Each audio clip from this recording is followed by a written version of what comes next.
Now, mental health support. It is common with individuals enduring a housing crisis to experience mental health challenges at the same time. Things such as depression, anxiety, diminished self worth, misuse of alcohol and drugs, and a sense of disconnection from society are all symptoms. Many people do not know how to recognize these challenges, know how to respond, or what is available. We want you to be able to receive and or give appropriate help. This decision tree can help you assess whether or not mental health supports are needed. So we've identified people that might be at minimal risk for intervention where there's a possible risk or an imminent risk. And so for those with minimal risk, there's maybe only a few indicators of distress, sleep changes, disrespectful language. Um, some visible distress is the emotional outburst, withdrawing socially, eating changes. These issues are typically about one area of life in particular. For example, an individual expresses depression and anxiety, but denies suicidal thoughts. Raising voice with children frequently, has a difficult circumstance, such as a loss of a home or an apartment. And the response to that to others is to share the concern, encourage professional help, following up with the individual and see if the individual got connected with resources.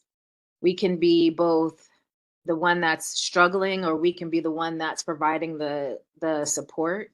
And I think it's important that we recognize that any of us at any time can be one or both. Now, those who are at possible risk, the types of signs and symptoms are they may be at risk to themselves or others. Several indicators of distress are present, such as a change in appetite, change in attendance, change in sleeping patterns, expressions of hopelessness, an emotional reaction to an inappropriate situation, or that there are issues that are impacting more than one area of life. Perhaps it's family, friends, housing, children, and they're really overwhelmed with what's happening. Some examples may be an individual's behavior may be disorganized, paranoid, or out of touch with reality. The individual reports a history of self injurious behavior, such as cutting or burning, and repeats the urge to begin this behavior again. The individual is not listening to requests to leave the immediate area or stop the behavior, or the individual has experienced a sudden distressing event, such as a death, maybe a breakup or a divorce, and seems inconsolable. What can we do? We can step in and speak to resources. Inform the individual you would like to call a mental health resource for assistance. It's really important that we try to get their permission so we don't create even more aspects of trauma that they're already enduring. You want to review the responding to distress information that's found in this presentation, which I will go to shortly. We can call the police to request a crisis intervention team if we know one. That's something that I know in Durham they've implemented. It's called a Hearts team. In Raleigh, they're working on doing the same thing. They also have an Acorns division that is specifically used, especially for people who are unhoused and are needing some mental health support. So please be aware of what those are in your area. And you can contact anyone that's in the programs that you're aware of that they're involved in, that they might be able to suggest some support for them as well. What about those who are in an imminent risk? They are imminent risk to themselves or others, especially in the aspect of harming themselves, where there's a weapon or verbal threats. There's an intent to harm, and there are multiple indicators of distress. And I'm going to take a breath because this is really overwhelming. And it might be overwhelming to some of you as you hear this and you hear something that you might actually be experiencing, or you know of others that are experiencing it. And maybe you're not sure what to do. So, why don't we just take a moment to take a deep breath together? Because this is a very serious situation. And it's really important that people who are experiencing this know that there is help available for them and their families. So examples of this type of behavior might be that an individual threatens or attempts to actually physically harm themselves or others. Individual promises to make you pay if the situation is not immediately resolved. The individual will yell or does not respond to others who are trying to de-escalate the situation and engages in disruptive behavior. Or the individual is unconscious, responsive, or indicates that pills were ingested. And then we know we have a serious problem on hand. And at this point, 911 needs to be engaged for the immediate safety of all who are involved. We should try to share documentation if there is any. And for additional support, um, we can also try calling the National Suicide and Crisis Lifeline, which is 988. And it's so important that they have now streamlined the service, just because we know that for people between the ages of 18 and 30, if I'm not mistaken, it used to be 18 and 24, but now it's 18 to 30, that suicide is one of the top five causes of death. So wherever we can intervene and be a help to someone, we really should. Now,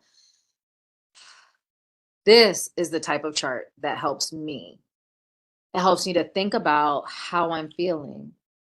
If I'm in a state of yellow or green, which I call being triggered or activated, sometimes I feel like I'm about to lose control. To be able to move to green, I start by taking a deep breath and remind myself I'm safe. When I can say it out loud, that really helps me to calm down so I can think and make better decisions about whatever it is I'm facing. We know getting resources can be challenging, can be a challenging, frustrating experience. So being aware and being aware of and being able to calm your mental state is the big step to navigating the situations successfully.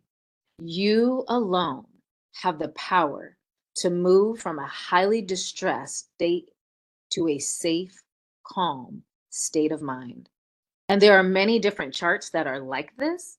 And so I just encourage you to find one that works for you, that you understand, that you can keep handy, where you can look and see, what am I feeling right now? And can I do to get there? There are many people who will use meditation, but in the moment that you're experiencing a fight, flight, or freeze response, you definitely want to be able to simply take a breath and tap into what many organizations will call a sensory calming tool to help calm your nerves. Now, recognizing and responding to distress. This is something that is so important and is just a quick visual that helps you to know what to do in an event that something is happening and you're not quite sure what you should do. But the first thing is to show that person you care. Hear them out if you're in a position to do so. Say what you see if others are involved, but know your role. If you are not a mental health professional, do not try to offer advice, but you can definitely stay there and listen and observe what's going on. And then what's most important is to connect people to the appropriate resources that will help them. Some of the resources that I like and that help me to stay regulated is what I call, when you're talking about that polyvagal chart with the red and the yellow and the green. In order to maintain the green, there are lots of things that I tap into. Some that I like are the Self-Care Challenge by Jasmine Camp. She has a Instagram page that's called From Trauma to Triumph. I also like Girl Trek, which is a health revolution for Black women. It encourages women to get out, Black women in particular, to get out and walk for 30 minutes every day. And not only does that contribute to your physical health, but it contributes to your mental health. And when you have an opportunity to do it with a group, it is that much more empowering to your mental and physical, spiritual, and emotional health. Destiny Ann is a parent coach through Jai on Instagram, and she has lots of things, because a lot of people don't understand that the basis of parenting is actually nervous system regulation. And so she talks a lot about that and gives a lot of great advice on what we can do to help stay regulated. And then a resource that I'll talk more in detail about later is the Jai Institute for Parenting on Instagram as well as on YouTube.